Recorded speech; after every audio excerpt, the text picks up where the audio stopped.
1985년 MBC 강변 가요제로 데뷔를 했던 권진원 씨에 대해서 여러분들은 알고 계십니까? 권진원이라는 분인데, 이분은 현재 서울예술대학 실용음악학과 전임 교수로 재직 중에 있습니다. 자, 권진원 씨의 대표곡으로 지금까지도 라디오에서 종종 듣게 되는 곡이 하나 있는데, 그것은 바로 무엇이냐면 살다 보면이란 곡이에요. 살다 보면. 몇 분은 좀 아시는 것 같아요. 끄떡끄떡 하시네요. 자, 이 곡은 그녀가 93년도에 발표한 2집 앨범에 담겨 있는데, 발표된 지 무려 30년이 넘었음에도 불구하고 지금까지도 라디오에서 종종 듣게 됩니다. 분명한 이유가 있겠죠. 가사를 보게 되면요, 좀 와닿는 것들이 좀 있습니다. 몇몇 가락들이 좀 우리의 삶과 일치되고 좀 와닿기 때문에 많은 사람들이 좋아하기 때문에 라디오에도 이렇게 나오지 않나, 그런 생각을 해봅니다. 자, 가사를 잠시 소개를 해드리면요, 이런 내용이에요. 살다 보면 괜스레 외로운 날 너무도 많아. 나도 한번 꿈같은 사랑 해봤으면 좋겠네. 살다 보면 하루하루 힘든 일이 너무도 많아. 가끔 어디 혼자서 훌쩍 떠났으면 좋겠네.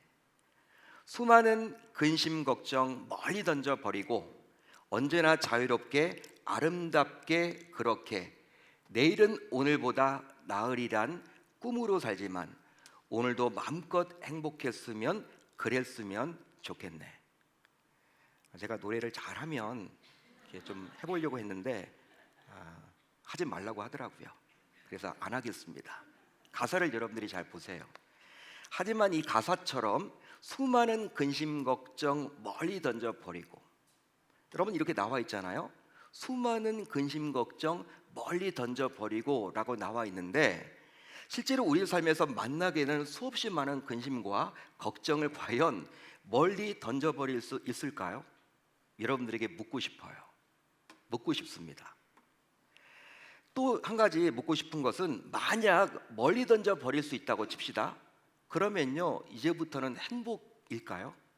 모든 걱정 근심이 없고 행복이 이제 찾아오는 것일까요? 한번 여러분들이 대답을 해보세요. 이 말씀을 들은 우리 모두 이 질문에 대한 답을 이미 알고 있습니다.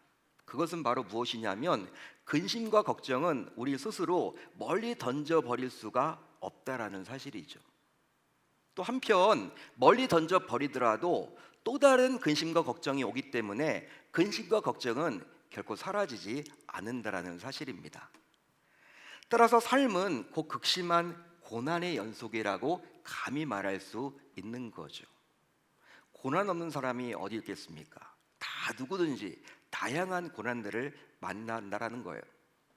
자, 그러다 보니 사람들은 왜 하필 나에게 이런 고난이 닥쳤을까 낙심하고 때론 좌절하기까지도 합니다. 그 이유는 바로 무엇이냐면, 나름대로 열심히 산다라고 자부를 했단 말이에요. 열심히 게으름 피우지 않고 최선을 다해서 삶을 살아가고 있는데, 그리고 나쁜 짓도 잘 하지 않는데, 그래도 제가 말씀대로 살려고 몸부림치고 그래도 정말 열심히 살아가는데 왜 이렇게 나에게 고난이 닥치는 것일까? 자신의 삶을 바라보면서 이해하기가 잘 안 되기 때문에 이렇게 낙심하거나 절망하는 경우들이 있더라는 것이죠. 더욱이 마지막 남은 희망마저 사라질 때는 어떻습니까? 정말 죽고 싶을 심정이 들 때도 있습니다. 얼마나 고난이 심하면요, 죽고 싶다, 여러분 이런 생각이 들까요? 자, 그렇다면 예수를 믿는 우리 신자들은 다를까요? 여러분 어떻게 생각을 하십니까? 예수를 믿는 우리 신자들은 어떨까요? 예수 믿는 신자라 하더라도 감당하기 힘든 고난으로 인해서 죽고 싶을 때를 만나기도 합니다. 종종 이제 권사님들이나 이제 집사님들을 만나서 이런저런 이야기를 나누고 기도 제목들을 우리가 듣게 되면요, 권사님들 가운데 이런 이야기를 하시는 분들도 계셔요. 목사님, 빨리 천국 가고 싶어요. 빨리 천국 가고 싶어요. 빨리 예수님 품으로 가고 싶어요. 하나님께 가고 싶어요. 너무 힘들어서 살아갈 수가 없어요. 빨리 천국 가고 싶어요. 여러분, 그 말에 담겨져 있는 무게를 제가 알고 있기 때문에 얼마나 마음이 안타까운지, 권사님이 얼마나 힘들면 그런 이야기를 하실까? 실제로 오늘 말씀 8절로 9절을 보게 되면요, 바울도 마찬가지였다라는 거예요. 바울도 감당하기 힘든 고난을 당했기 때문에 오늘 말씀 8절과 9절을 보면요, 이게 바울이 했던 말이 맞나? 어떻게 바울이 이런 고난을 당했지? 야, 이렇게 표현을 해주고 있네? 이렇게까지 표현을 해주고 있네? 우리가 깜짝 놀라게 됩니다. 여러분, 바울이 당했던 고난의 내용을 한번 살펴볼까요? 오늘 말씀 8절 9절을 한번 같이 읽어봅니다. 시작. 형제들아, 우리가 아시아에서 당한 환난을 너희가 모르기를 원하지 아니하노니 힘에 겹도록 심한 고난을 당하여 살 소망까지 끊어지고 우리는 우리 자신이 사형 선고를 받은 줄 알았으니. 힘에 겹도록 심한 고난을 당하여 살 소망까지 끊어지고 우리는 우리 자신이 사형 선고를 받은 줄 알았다. 바울의 고백입니다.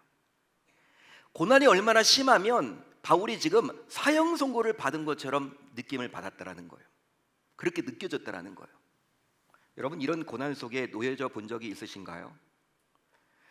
자, 그런데 이 고난은 스스로 극복할 수 없는 극심한 고난이었다라고 바울은 고백을 해주고 있죠. 극심한 고난이다. 그렇게 힘이 겹도록 심한 고난을 당했다고 이야기를 해주고 있습니다. 이 말은 스스로의 힘만으로는 도저히 감당할 수 없는 고난을 만났다라는 의미예요. 또 있습니다. 살 소망까지 끊어졌다고 고백을 하고 있죠. 이 말은 어떤 말입니까? 아주 작은 희망의 불씨까지도 모두 사라졌다라는 거예요. 희망 자체가 보이지 않는다. 더욱이 자신들은 사형 선고를 받은 줄 알았다라고 고백까지 하죠. 사형 선고, 무서운 이야기입니다. 더욱이 마치 이것은 무엇이냐면 1%도 살아날 가망이 없는 극한 절망으로서 결국 죽을 날만 받아놓은 것처럼 느낌을 받았다라는 거예요. 사형수들이 이제 죽을 날만 받아놓은 것처럼 바울이 정말 당시 이 고난으로 인해서 마치 죽을 날만 받아놓은 것처럼 느낌을 받았다라는 거예요. 이처럼 바울과 그의 동역자들은 스스로의 힘만으로는 감당할 수 없는 극한 고난 가운데 놓여 있었습니다. 그러니까 우리만 당하는 고난이 아니라는 거예요. 바울 역시 고난을 당했다라는 것이죠. 자, 그렇다면 바울과 일행들이 당한 이 고난의 정체는 과연 무엇일까요? 또 죽을 날을 받아놓은 것처럼 보이는 극한 고난 속에서 이들은 과연 무슨 말과 무슨 행동을 했을까요? 더군다나 절대로 자랑할 만한 상황이 아니잖아요. 오늘 말씀은 고린도 교회 성도들에게 쓴 편지의 내용입니다. 여러분, 편지를 썼다고 하면요, 어떤 말을 좀 위로해 주거나 격려해 주거나 칭찬해 주거나 좀 긍정적인 것으로 출발을 하면 좋은데, 바울이 자신의 이야기를 하는데, 야, 나 이런 일이 있었어. 나 진짜 사형 선고를 받은 것처럼 이렇게 힘들었어. 여러분, 1장부터 이렇게 굳이 시작하는 이유가 과연 뭘까요? 여러분, 그렇다면 이 편지를 받아들었던 당시 고린도 교회 성도들은요, 바울의 이러한 속사정을 듣고 나서 어떤 반응을 보였을까요? 오늘 우리는 이 말씀을 통해서 여러 가지 의문이 생기게 되고, 이 의문에 대한 궁금증을 우리가 또 해결하지 못해서 좀 안타까울 때도 많이 있다라는 사실이에요. 오늘 말씀을 읽어 내려가면 내려갈수록 여러 가지 의문점들이 생깁니다. 실제로 바울이 고린도 교회 성도들에게 이런 고백을 전했던 이유는 바로 다음과 같아요. 이유가 있겠죠, 여러분. 바울이 고린도 교회 성도들에게 이런 솔직한 고백을 했던 이유가 있는데, 그것은 바로 무엇입니까? 그것은 바로 세상의 모든 소망이 끊어지고 그 결과 절망적 형편에 처하게 되니 하나님께서 친히 위로자가 되셔서 다시 자신을 일으켜 주셨다라는 소망의 메시지를 전하기 위해서입니다. 여러분, 믿으시면 아멘. 그렇습니다. 바울과 그의 일행들은 세상 소망이 모두 사라지고 그 결과 마치 사형 선고를 받은 것과 같은 두려움과 공포를 만났을 때 끝까지 놓지 않고 있었던 것이 있었어요. 공포가 밀려오고 두려움이 밀려오는 상황 속에서도 끝까지 붙잡았던 것이 있었습니다. 바울과 그의 일행들이 바로 무엇이었을까요? 바로 하나님이셨습니다. 하나님이었어요. 자, 오늘 말씀 9절 하반절을 볼까요? 바울이 이렇게 고백을 해주고 있죠. 이는 우리로 자기를 의지하지 말고 오직 죽은 자를 다시 살리시는 하나님만 의지하게 하심이라. 아멘. 하나님만 의지하게 하십니다. 이처럼 바울과 그의 일행들은 극한 두려움과 공포 속에서도 결국 자기 자신을 의지해서 이 고난을 극복하려고 하지 않고 오직 하나님만 의지했습니다. 그 이유는 바로 하나님만이 참된 위로자가 되시기 때문이죠. 믿으시면 아멘, 동의가 되시면 아멘. 실제로 오늘 말씀 3절로 7절을 보세요. 여러분들이 가지고 있는 성경 3절로 7절을 보십시오. 눈으로 한번 여러분들이 읽어보십시오. 읽어 내려가면요, 반복되는 단어가 하나 나와요. 바로 어떤 단어입니까? 위로라는 단어예요. 3절부터 7절까지 몇 번 나옵니까? 무려 10번이나 위로가 나와요. 바울이 일부러 고의적으로 위로라는 단어를 기록을 해주고 있다는 사실이에요. 자, 오늘 말씀 여러분 3절로 4절을 보면 이렇게 나와 있는데, 따라서 여러분 3절부터 7절까지 나와 있는 10번의 위로를 통해서 우리는 무엇을 알 수가 있느냐? 바로 하나님은 참된 위로자이십니다. 하나님은 참된 위로자세요. 우리가 3절부터 7절까지를 다 읽으면 좋지만 여러분 이제 시간 관계상 다 읽지는 못하고 3절과 4절을 한번 읽어보려고 그래요. 한번 읽어봅니다. 시작. 찬송하리로다. 그는 우리 주 예수 그리스도의 하나님이시요 자비의 아버지시요 모든 위로의 하나님이시며 우리의 모든 환난 중에서 우리를 위로하사 우리로 하여금 하나님께 받는 위로로서 모든 환난 중에 있는 자들을 능히 위로하게 하시는 이시로다. 아멘. 모든 위로의 하나님이시며 우리를 위로하사 하나님께 받는 위로로서 모든 환난 중에 있는 자들을 능히 위로하게 하시는 이시로다. 자, 이 구절을 통해서 알 수 있지만 하나님은 참된 위로자세요. 그러기에 하나님께서는 자신의 자녀가 고난의 시간을 보낼 때 그냥 나 몰라라 하면서 팔짱만 끼고 계시는 분이 결코 아닙니다. 마치 부모라면 자신의 자녀가 감당하기 힘든 위기를 만났을 때 적극적으로 발벗고 도와주듯이 하나님 역시 그리한다라는 거예요. 실제로 바울은 이 짧은 구절 안에 무려 10번씩이나 하나님의 위로가 함께한다고 말을 해줌으로 말미암아 반드시 위로해 주신다라고 약속해주고 있어요. 더욱이 여기서 위로라는 이 단어, 하나님께서 위로를 우리에게 주시는데 이 위로는요 그냥 립 서비스가 아니에요. 아유 고생했다, 수고했다, 이 정도 그냥 립 서비스가 아니라 토닥토닥 하면서 그냥 아이 너 고생했지, 이 정도의 위로가 아니에요. 사람들은 보통 위로할 때 입으로 위로를 많이 하죠. 아이 고생했네, 수고했네. 때론 여러분 그런 위로가 또 위로가 되기도 해요. 근데 하나님의 위로는요 그런 정도의 위로가 아니에요. 오히려 고초를 당하는 자녀 곁에서 끝까지 함께 하시겠다는 하나님의 성품이 담긴 약속입니다. 할렐루야, 할렐루야.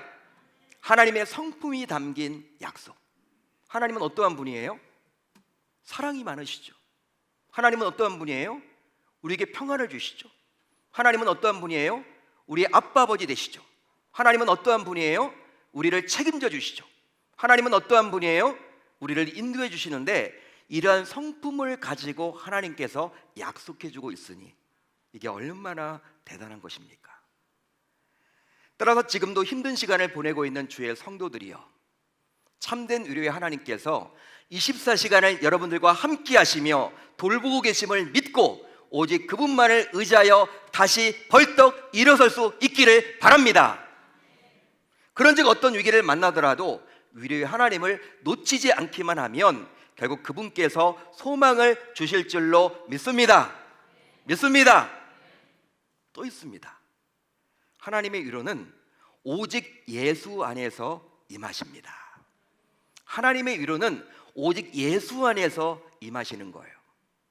자, 오늘 말씀 5절을 볼까요? 우리 한번 같이 읽어봅니다. 5절 시작. 그리스도의 고난이 우리에게 넘친 것 같이 우리가 받는 위로도 그리스도로 말미암아 넘치는도다. 자, 이 구절을 잘 보시면 하나님으로부터 우리가 받게 되는 위로는 오직 그리스도를 통해서 받게 됩니다. 따라서 하나님의 위로는요 세상의 모든 자들이 받을 수 있을까요, 없을까요? 여러분들에게 묻고 싶어요. 하나님의 위로는 세상 사람들이 다 받을 수 있는 것입니까? 아니면 그게 아닙니까? 대답을 못 하시네요. 하나님의 위로는 여러분 세상 사람들이 다 받는 거예요? 그게 아니죠. 그게 아닙니다. 하나님의 위로는 세상의 모든 자들이 받지 못해요. 받을 수가 없습니다. 오직 예수를 믿어 구원받은 특별한 자들에게만 주시는 선물입니다. 그러기에 하나님께서는 우리를 위로하고자 자신의 독생자인 예수라는 통로를 이 땅에 보내주신 거예요. 예수라는 통로, 이 땅에 보내주신 이유예요. 그런즉 하나님께서는 자기의 아들인 예수를 믿어 하나님의 자녀가 된 자들과 끝까지 함께 하시며 위로를 해 주십니다. 믿으시면 아멘. 따라서 지금도 고난으로 힘겨운 시간을 보내고 있는 주의 성도들이요, 고난의 현장에서 오직 예수를 붙잡아야 할 줄로 믿습니다. 만약에 이 예수를 놓치게 된다면 어떤 일이 벌어질까요? 이것은 고난에서 탈출할 수 있는 길이 아예 사라진 것임을 우리는 기억해야만 하는 거예요.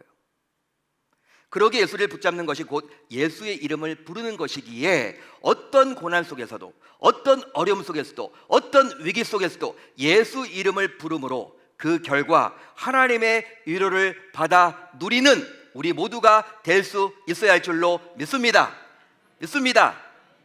여러분, 밖에 나가셔서 나는 하나님을 믿습니다 라고 대답하기보다는, 이렇게 여러분들이 이야기를 하기보다는 나는 하나님이신 예수님을 믿습니다 라고 이야기를 해주세요.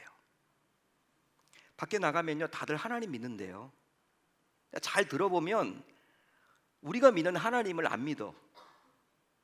여러분, 지금 막 전쟁의 위기에 있는 이란하고 지금 이스라엘이 전쟁하려고 하지 않습니까? 중동이 지금 불안한데, 여러분, 이스라엘 유대인들, 그들에게 하나님 믿냐고 물어보세요. 그들은 하나님 다 믿는데요. 심지어 어떻게 믿는다고 합니까? 잘 믿는데요. 성경 말씀에 근거해서 본인들은 믿는데요. 하나님을 모르지 않는다고 이야기를 합니다. 야훼 하나님을 찾습니다. 여러분, 그렇지만 그 유대인들은요, 예수 그리스도를 하나님으로 믿지 않습니다. 그렇기 때문에 우리가 믿는 그 하나님과 그들이 믿는 하나님이 다른 거예요. 그뿐만이 아니죠. 여러분, 무슬림들, 이슬람교를 믿는 무슬림들은 어떻습니까? 그들도 하나님 믿는데요. 알라가 하나님이래요, 그들은. 그렇지만 그들 역시 예수님을 구주로 믿지 않아요. 예수님을 하나님으로 믿지 않습니다. 따라서 그들이 믿는 하나님과 우리가 믿는 하나님이 같을 수가 없다라는 것이죠. 여러분, 불자들도 하나님 찾아요. 어떤 위기를 만났을 때 불자들이 어떻게 합니까? 어이구 부처님 안 하고요, 어이구 하나님, 그렇습니다. 하나님을 찾아요. 내면 속에 하나님이 있는 거야, 그들도 나름의. 여러분, 그렇지만 그 불자들이 예수님을 안 믿기 때문에 우리가 믿는 그 하나님을 믿지 않는 거예요. 따라서 여러분, 우리가 하나님의 위로를 받기 원한다면, 하늘 하나님의 위로를 받기 원한다면, 우리는 예수 그리스도를 나의 구주로, 또 우주 만물을 창조하신 여호와 하나님으로 믿어야 할 줄로 믿습니다. 왜요? 하나님의 위로는 오직 예수를 통해서만 우리에게 전달되기 때문이에요. 또 있습니다. 하나님의 위로는 언제나 계속됩니다. 언제나 계속되는 것이 바로 무엇이다? 하나님의 위로예요. 자, 오늘 말씀 10절을 한번 같이 읽어봅니다. 10절 시작. 그가 이같이 큰 사망에서 우리를 건지셨고 또 건지실 것이며 이후에도 건지시기를 그에게 바라노라. 여러분, 이 구절을 잘 보시면 건지셨고 건지실 것이며 건지시기를 이렇게 나와 있어요. 자, 이것은 바로 어제 베풀어 주셨던 하나님의 위로가 내일도 계속될 것이라는 의미예요. 믿으시면 아멘. 한마디로 과거에 주셨던 하나님의 위로가 미래에도 지속될 것이라는 뜻입니다. 과거에 주셨던 그 하나님의 위로가 현재를 거쳐서 미래까지도 보장해 주신다라는 거예요. 그뿐 아니라 이런 하나님의 위로가 계속되기를 소망한다라는 것이죠.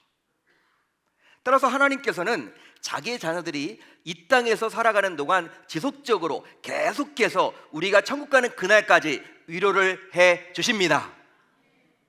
그런즉 하나님의 위로만큼은 사람들의 위로와는 달리 단회적이거나 순간적이지 않고요, 일시적이지도 않고 언제나 변함없이 지속이 됩니다.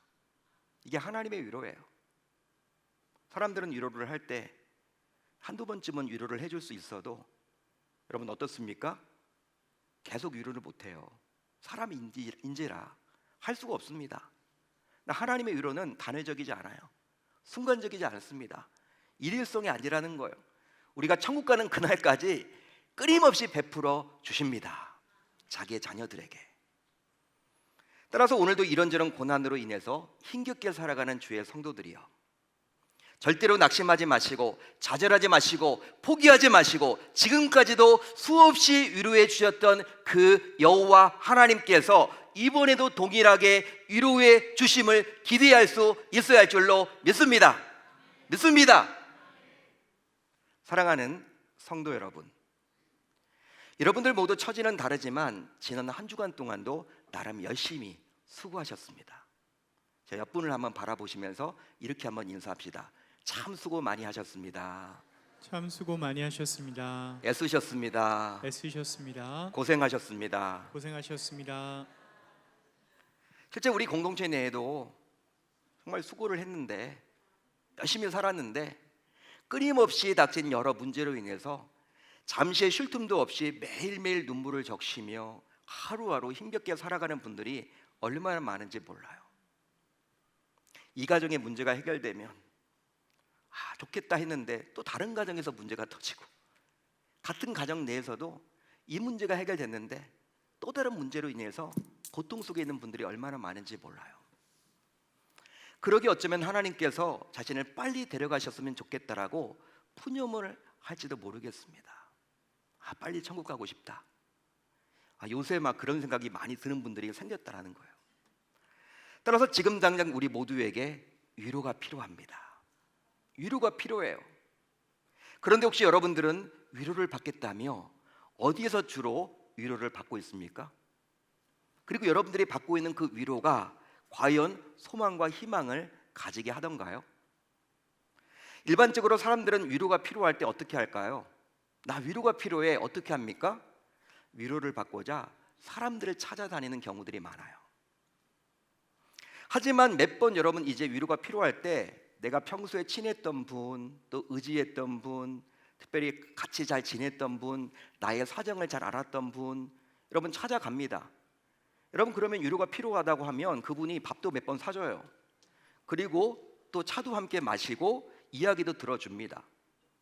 여러분 그렇지만 그때뿐이라는 거예요. 그때뿐. 이게 여러분들 계속 진행되면 어떻게 돼요? 그 사람을 피하게 돼요.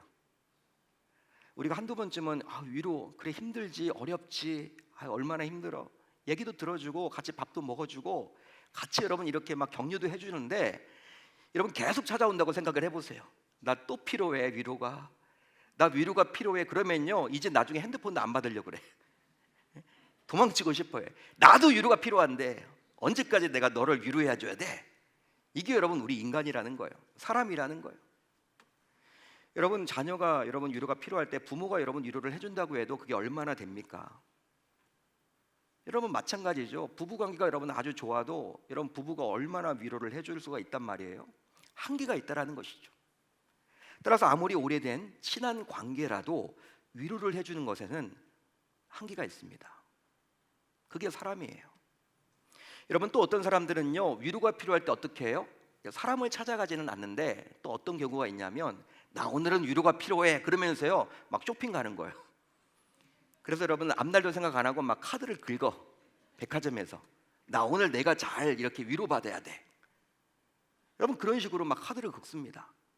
또 어떤 분들은요 막 술을 여러분 막 낮에부터 막 마시기 시작해.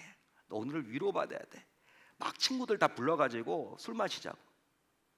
또 그뿐 아니라 여러분들 노래방에 가서요 노래를 여러분 진탕 막 불러댑니다. 또 심지어는 윤리적으로 넘지 말아야 할 선인 약에 속을 대거나 부부관계를 도탄에 퍼뜨리는 탈선을 하기도 하죠. 그 모든 것이 다 위로받기 원했기 때문에 하는 거예요. 나 오늘 위로가 필요하기 때문에 나를 좀 위로해 줄 사람들을 만나야 된다, 이런 생각 때문에 그렇게 하는 거예요. 하지만 위로를 받기 위해서 시작한 이런 행위가 어떻습니까? 오히려 삶을 피폐하게 만들고 도탄에 빠뜨리기도 한다라는 거예요. 나중에 다 후회하게 되어 있습니다. 이처럼 세상은 우리를 위로한다고는 하지만 결과적으로 우리에게 잠시의 짜릿함과 쾌감만을 안겨줄 뿐 궁극적으로는 우리를 위로하지 못해요. 여러분 막 백화점 가서 긁었는데요, 한 달 후에 여러분 카드 여러분 고지서가 날라오면요, 그때 여러분 그걸 어떻게 막을까 막 고민하는 거예요. 여러분들, 그때 내가 왜 그랬어, 미쳤지, 내가 다 후회하게 돼 있어요. 그때뿐이에요 여러분, 그때뿐. 그런즉 이제 우리 모두 이런 가짜 위로에 속으면 결코 아니 될 줄로 믿습니다. 그건 가짜 위로인 거예요. 그렇다면 신자인 우리 모두 이제 무엇을 하면 좋을까요? 뭘 하면 좋을까요 여러분? 바로 하나님께서 부어주시는 진짜 위로를 받고 다시 일어나 봅시다. 할렐루야. 그러기 위해서는 우선 내가 먼저 위로를 받아야 돼요. 내가 먼저 위로를 받아야 합니다. 그리할 때 내 주변을 살릴 수 있기 때문이죠. 여기에 가장들이 많이 앉아 계시는데, 가장들이 먼저 위로를 받아야 돼요. 그래야지만 가족 구성원들, 낙심해 있거나 좌절 가운데 있는 그분들을 벌떡 일으켜 세울 수 있다는 거예요. 실제 오늘 말씀 4절 하반절을 우리말 성경으로 보게 되면 이렇게 기록이 되어 있습니다. 제가 읽어드릴게요. 바울이 이렇게 고백을 하고 있죠. 우리가 하나님께 받는 위로로 인해 우리도 환난 가운데 있는 사람들을 위로할 수 있게 하시는 분이십니다. 그런즉 하나님께서 나를 위로하신 이유를 결코 놓쳐서는 아니 될 줄로 믿습니다. 그것은 바로 내가 먼저 위로를 받고 내가 산 소망으로 일어나서 여전히 힘들어하는 주변 사람들을 말씀으로 하나님의 뜻 가운데 살리기 위함이죠. 또 어떤 경우에도 예수님을 끝까지 붙잡아야만 해요. 어떤 경우에도요, 예수님을 끝까지 붙잡아야만 합니다. 예수만 붙잡으면 하나님의 위로는 지속됩니다. 바로 예수님은 하나님의 위로를 받을 수 있는 유일한 통로이기 때문이에요. 따라서 예수 없는 위로는 진짜 위로가 될 수 없는 가짜 위로임을 우리 모두 기억하고, 어떤 상황에서도 예수 이름을 불러야 할 줄로 믿습니다. 또 있습니다. 하나님의 위로로 모든 것을 이겨내 봅시다. 하나님의 위로로 모든 것을 이겨내 보는 거예요. 하나님의 위로를 받게 되면 그 결과 모든 것을 이기고 견디는 능력을 공급받게 되어 있어요. 한마디로 하나님의 위로로 인해서 결과적으로 두려움과 염려를 안겨주었던 그 문제를 바라보는 시각 자체가 아예 달라지기에 그 결과 능히 문제를 대처할 수 있게 될 줄로 믿습니다. 여러분, 오늘 말씀의 제목처럼 하늘 위로만이 살 길입니다. 한번 따라합니다. 하늘 위로만이 살 길입니다. 그런데 이 하늘 위로는 오직 말씀을 통해서만 임해요. 오직 말씀을 통해서만 임합니다. 그러기에 오늘 선포된 이 하나님의 음성을 잘 들으시고 위로받아서 그 결과 다시 벌떡 일어설 수 있기를 바랍니다. 어떤 문제를 가지고 있든지 간에, 어떤 상황이 놓여 있든지 간에 하나님의 위로로 다시 한번 벌떡 일어설 수 있기를 당부드립니다. 그리고 하늘 위로만이 살 길임을 잊지 않도록, 우리가 여러분 안타까운 점이 이 하늘 위로만이 살 길임을 우리가 모르지 않아요. 다면합니다. 그 앞에서는 분주한 삶 속에서 자꾸 잊어먹어요. 여러분 그거 놓치는 경우들이 많죠. 그래서 여러분 하늘 위로가 진짜 위로인데 우리는 자꾸 위로받으려고 사람들을 만나러 다니거나 아까 이야기했던 세상의 방식을 자꾸 추구한단 말이에요. 이게 반복된다라는 것이죠. 따라서 여러분 이제 어떻게 해야 될까? 하늘 위로만이 살 길임을 잊지 않도록 이번 한 주 우리 모두 다음과 같이 다짐하고 결단을 해 봅시다. 그것은 바로 오늘 들은 설교를 주중에 교회 홈페이지나 유튜브에서 다시 한번 듣고 하나님만이 참된 위로자임을 우리의 머리에, 우리의 마음에 각인시키는 거예요. 새기는 거예요. 여러분 오늘 들었죠? 수요일 정도에 또 한번 듣는 거예요. 아, 그렇구나. 머릿속에 새겨야 합니다. 마음속에 새기셔야 됩니다. 왜? 우리가 잊기 때문에, 잊어버리기 때문에. 그 결과 이번 한 주 위로의 하나님을 삶 속에서 계속 기억해냄으로 말미암아 어떤 고난 속에서도, 어떤 환난 속에서도 좌절하거나 낙심하지 않아야 할 줄 우리 주님의 이름으로 축원합니다. 바울이 바로 그 말을 해주고 있는 거예요. 자기도 하나님의 위로를 통해서 이겨냈듯이 고린도 교회 너희는 성도들도 지금 힘들고 어렵고 환난 가운데 있지만 이 어려움을 하나님의 위로로 넉넉하게 극복해내라고 지금 편지했다라는 거예요. 이 편지는 하나님의 음성입니다. 오늘 이 말씀을 나에게 주신 말씀으로 붙들어서 여러분, 진짜 위로는 하나님의 위로임을 여러분들이 반드시 기억하셔서 이 말씀이 그냥 한 주간만 여러분들이 우리의 그런 삶을 주관하는 것이 아니라 우리의 평생 우리의 삶을 주관하는 말씀이 되어야 할 줄 우리 주님의 이름으로 축원합니다.